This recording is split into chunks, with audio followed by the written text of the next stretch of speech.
Good day, viewers, and welcome to Harmless TV. Yeah, my people, we say we can clear the air today. More we can clarify everything when they go on social media concerning this our sister Regina Daniel. But we can let you know how everything can they go so because this news you can't get as they go concerning her mother, Regina Daniel's mother, and Chika Ike. Say Chika Ike be like say wants to go back to where she from come. Now understands the matter they go. So we say we can let you know how everything they are being relax. If not your first time to they come across us, never know us before, I beg, may you not forget to subscribe to our YouTube channel, which is Harmless TV. For there you go to get the updates about everything. Anyway, we know the two they do a ball. We know the two they do a proco, but we they teach, we they let now they know the news of the things when they happen for town. So we they say they give advice. So they to learn now we they maybe to spoil. So now feel they subscribe so that now go they watch and they get everything, every notification of what we they do. Especially if we there for live for YouTube, then I will still also know. Our own are to voice for the voiceless. And also, if you want dance, say you they like music, we get music for Harmless TV. If you just enter the Harmless TV, just type am for there. If you scroll down, you go see the music session.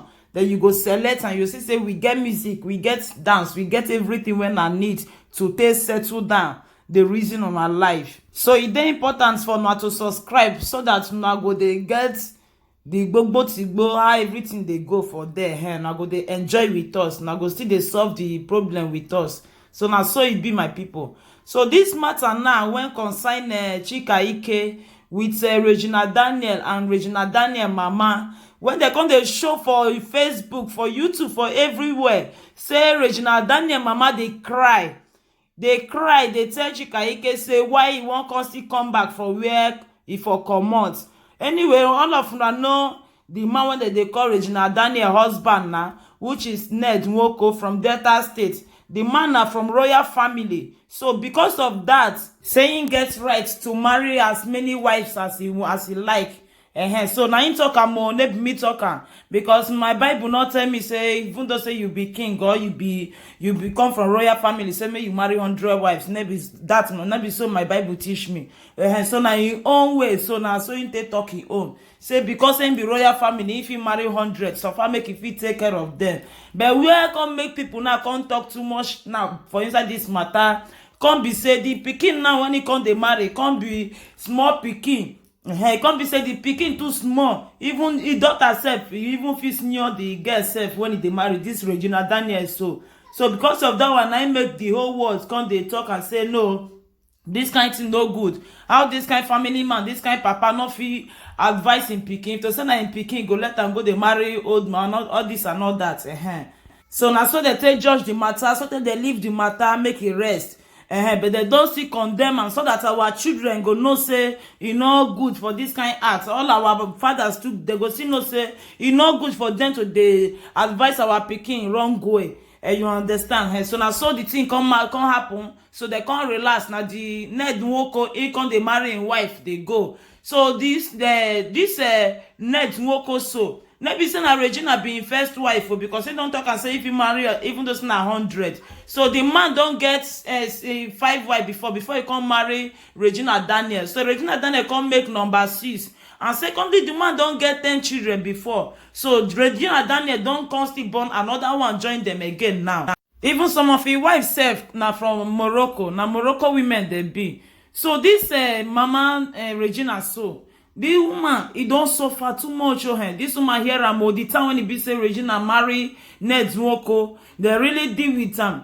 And she really deserve him that time. But as they talk rich, she say like you say now waiting pick you want, now you go live and make it do. And secondly, the Regina Daniel not gonna be small picking like that because it don't cross 18 years. So anybody when see cross 18 years don't see mature. So the girl now be say they put pistol for her head. Maybe say they force her to marry Ned though. They not use and they do borrow money for her family. But the girl say now waiting she want to say she love him. Say now her husband. So everybody as they tease the mama rich, they say the mama say like you say now where they day, now they day. Even self, the mama can't even agree the whole tradition when they do when it be say if woman marry now waiting they do for in leg no they day outside. So they do am on top of Regina head. which means say Regina no fit come go dey friend another boy now or come go marry another person, and e no fit come go dey do for outside, na understand. But me sef I come dey wonder say which kind tradition come be that one wey e be say na only woman wey no go fit go dey do for outside, but men dey fit go dey do.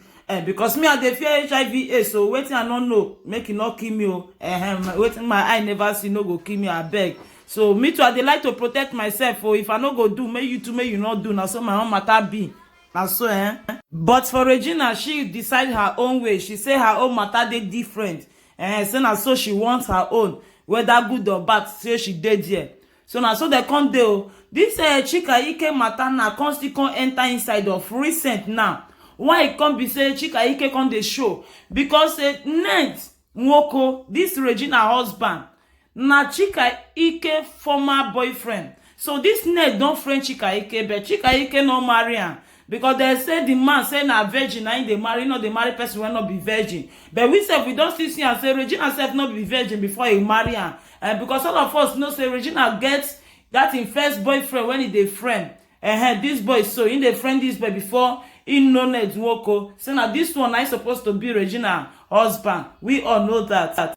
And because for this life e not good, and it dey very very painful and very hard for you to lose your first lover. Because that your first lover na supposed to be your husband. If you fall in love, the first person when you fall in love to for this world, so now that person might be your husband. So once you don't first miss that person, to get another second person again when you love, let me say you know get to, you will still love, but your mind go always they go on that first one, because now that one na God na him create you with am together. But the second one when you go come see later, maybe na God na him wan come see use that second one come see take bless you, because say maybe when that first one don't fuck up or one thing or the other. If not, na your first man on earth, maybe the first man when first do maybe person when first do they talk, because they feel do it undoable, and they feel rape person they do, they feel collect am by force they do. No understand, maybe person when first do, but person when your heart feel accept, when you first fall in love with that first person, might be your husband or your wife. So if you don't first lose that first person, it dey hard small, but with prayer God go still arrange another one when it be say na still your own come for you. But if you not arrange am well, even though say you dey with another person, you go always dey remember that first one, because na that one na God send you with am together that come this life. And na so it dey be. So but this Chika Ike now, Mama Regina now, we can't see video. We can't see video for Facebook now where they come they talk. Oh, Mama Regina there for inside the video. So the poor woman they cry for them. So now they carry the video come out. So say na Mama Regina now they talk for inside the video. Say in they attack Chika Ike. Say Chika Ike wants to go back to Ned Nwoko when he be saying we are not there again before he marry his daughter. So they come they accuse and say why she go talk like that? Because if if she allow her daughter to go marry where be say another women dey, why she no go accept this one now? Say she not supposed to, because Ned Nwoko don't tell and said if he marry 100 wives, if he marry as many as he wants, so he not supposed to talk anything come out. So now many people come they insult Mama Regina, come they insult and say why you they talk like this? May you keep quiet. May you send your daughter, you know, may you collect as you want her. And one thing be say I beg, and they want make I let una know this thing. Why you can't be say for Nigeria particularly, I know it's not the whole Africa, but for Nigeria, why you can't be say una no they carry any better news they go viral? Why it can't be say now only bad things? Person say, person not say that they cause this one they insult this one. Other people matter. Why you can't be say now they put eye, now they put mouth too much? Una go talk and the thing no go finish for grant. But if una see better thing, when it be say go bring good thing come from una land, una no go like to promote am. Like all these our actors and actresses, so for a long time now, when I don't dey see for video for YouTube, Facebook, everywhere, una will just they bring them down anyhow. Una no dey let these people they breathe. Before they go eat food, now go they carry camera, they follow them for nyash. But if they do better thing, when go bring good thing, good name come from our country, una no go like to talk am like this. Today now, if you post any better video or any good thing when you dey do for Facebook, nobody go mind you. But if you post am now, say you dey fight, or maybe you dey run mad, or maybe you collect person husband, or you dey insult person husband, or you dey insult your husband or your wife, you go see say the video go viral. My African people, why not fit promote better thing? All this time when we take dey talk against ourselves, when we take dey insult ourselves, when we take dey bring ourselves down, e go reach us to take talk to our government, show the world, so that they go fit come rescue us for where we dey.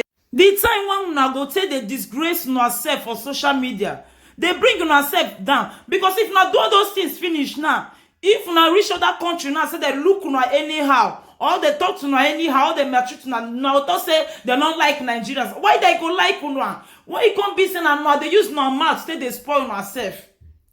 Why now can't they look una celebrities for nyash 24 hours? They know they hold una credit.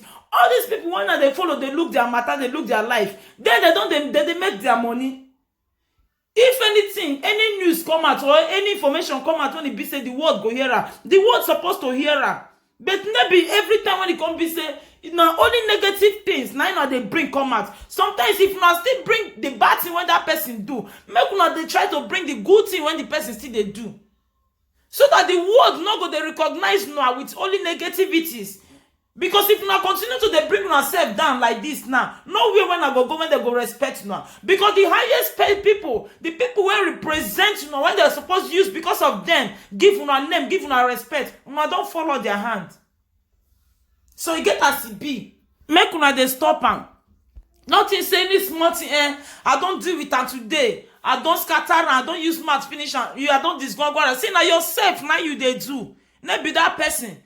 Because the eye when they say look that person, that same eye they say look you too. Because all of them are the same. All of them are the same surname on the answer. Nigeria. Now the same Africa na be. Africa. Now the same black na be. So the eye when they say they look you. Now that same eye they say they look your brother. Now that same eye they say they look her. So notice I don't do and this, I don't do and that, I don't do and that. Maybe only they affect so it they affect all of una. You understand? So this video now I want to make people when feel they verify, when feel verify case, make una listen to this video. So when they go viral for Facebook, say na Mama Regina, now you talk this word, say make Chika Ike live in Pikin husband. So men I will listen to this video, then men I go watch the videos when it be say Mama Regina don't do, because na no say na actress now she be. So her voice full everywhere. Men I listen to the both voice, to get the difference, to know differentiate the both of the voice, to not say maybe Mama Regina or whether na Mama Regina, whether na in they talk. So men are first of all, men are listening to this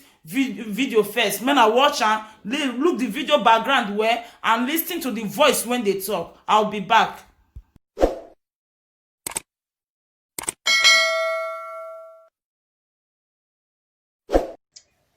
Chika Ike, leave my pikin husband for me, oh, leave my pikin husband. If not, Chika Ike, leave my pikin husband for me, oh, leave my pikin husband. If not, Yalio, Obuna Yalio, nye kampo koza. Obuna Yalio, nye kampo koza mo. Chimo, ekwenem Yalio, ezi chimo. Ekwenem Yalio, Nobuna Yalio, nye kampo kozamo. Obuna Yalio, nye kampo kozamo. Chimo yo koko, ezi chimo. Ekwenem Yalio, Obuna Yalio, nye kampo kozamo. Nsina Yalio, nye kampo kozao. Welcome back, my viewers. I think I don't watch the video now, and I don't use my eye to see everything. I don't calculate and where. So now it's a different day between these two videos. So different day from the first one when they talk and how the woman mouth stay they talk. The second one too, when they sing. Now the same cloth, now the same woman, might be that one, but now say that first one are fake. Maybe she get that voice when they for background. So which means say she no come out come dey tell Chika Ike say you go give her hair fire, you go do this one, because first of all she no get right to do that one. Everybody know, because the her pikin marry person husband, so that her pikin husband, so another person go still marry am, and so the life be. No understand. So as they say, then they be king, the royal family that they marry as they want. So if now not be royal family, now fit still accept am o. Now fit accept and say now no go marry as they want, or maybe now go stay for inside house. Now go stay for inside house, make una husband go dey carry woman outside because him be royal. Una not be royal. But for me too, I come from royal family o. Because if you see that this our Baba Jesus, so show you the hear and say na king na him be. So my Papa Jesus na still king. So me too, I come from royal family. So all of us na royal. We need to keep that royalty well. And we need to know how we go take manage am. So I beg, make una suffer till they bring out all this kind of video when I know say no be truth. And secondly, the woman self don't still tell una come out. He don't still cry come out and let una know say maybe she get that voice. Even her pikin wey be raging, I don't write am for Facebook page there. So say those videos when they go viral, say maybe her mother. Maybe her mother they talk for that background. Chika Ike herself don't still come and say wetin concern her. Wetin concern monkey with banana? If monkey want chop banana, he go chop am now. Say banana no dey hungry and now. If no, if banana hungry and he go chop am, because banana dey to chop and banana is for everybody. So what else do you want? So Mama Regina said, don't still talk and say, my people, me I don't tell you now before we start, say whether na good or bad, now where they go, now there they go. Wetin concern you now if all this kind of thing happen, but it not happen, no, which means say let me the talker. Even though say it won't happen, self me myself I not send message. Now Mama Regina and I talk, I say not send message. Because you don't let them know, so you no one hear, you know wetin dey happen, so you no one hear anything. Anyhow, when the matter comes, say she go bear and she go collect am like that. But now only the small pikin wey be the Regina, na me I dey pity for. Let me say na bad thing, say she go marry Ned Nwoko, because you know say for this life everything what we dey do, e dey perfect for our own eye. Now from people eye, now therefore they see fault when e be say e dey inside. But if she dey happy for where she dey, who be me to question her who she go marry? Now me won't pay her house rent. So now so the matter reach that person when they blow that kind lie, I beg make it take am easy. And then our fellow Nigerians, I beg our fellow Africans to make they take or take the beg una make una suffer they promote bad things. So those bad things when they promote for Facebook, when they show people come out for Facebook, if they bring us bad luck, if they give us bad name. Not be only dog when they chop when carry shit for mouth, not be only in the shit they chop shit. But no own no know how now they do no own now come they they let people they know how we go, how we come. You get as it be, I beg, because this one when we dey now, maybe say we dey inside our house they talk, maybe say now for our village king market we they talk, or we dey for Oba Palace they talk. Anything when we do they go die there. No, this one on Facebook this one at the whole world. Even though say you die self, the word when we they come again, they go bring and show come out for now. So now see the things what happened before. Now we still they watch them up till now. Even when this world they start and all. So now so the matter be. So that is why they very very important. Say maybe everything. Maybe now carry come out. If now see something when they supposed carry come out, may not bring and come out. This one go they bring good name for now. When go they promote now. When they go they make them they respect now as black, as Africans, so that they not go look now as stout again. All these things now when I carry come out now for Facebook now, come to they insult our people, come to they do a proco, they do army, but they do them before, but not be like this, that they do their own. Then they select the good one they bring come out, they keep the bad ones. You know, so if you won't go market, you go select the fruit when you know say they never spoil. And so they select them so that their name go see the way they dey, so that the respect one they give them reach they go see the way they dey.